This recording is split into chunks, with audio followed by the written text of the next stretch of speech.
Have you ever wondered how to propagate plants at home? Welcome to the magical world of plant propagation. It's the process of creating new plants from a variety of sources: seeds, cuttings, bulbs, and other plant parts. It's an easy, cost-effective way to multiply the number of plants in your garden. And the best part? You don't need a green thumb to get started. From the comfort of your own home, you can unlock the joy of watching life grow. Propagating plants at home can be quite a rewarding hobby. You can easily propagate plants at home with a few simple steps. The journey begins with selecting a healthy mother plant. You'd want one that's disease-free, well-hydrated, and mature enough to provide viable cuttings. Now, let's talk about the cutting process.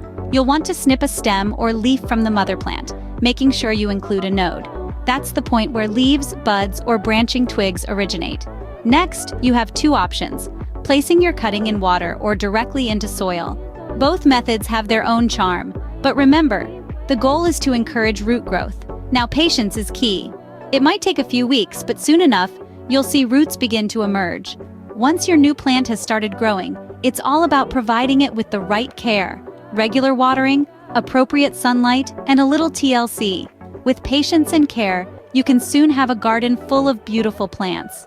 With these tips, you're well on your way to becoming a plant propagation pro. Imagine the joy of expanding your garden or sharing your favorite plants with friends. It's a rewarding journey filled with discovery and growth. So why not roll up your sleeves and give it a go? It's time to unleash your inner green thumb and dive into the wonderful world of plant propagation. Don't forget to like this video and subscribe to our channel for more gardening tips and tricks.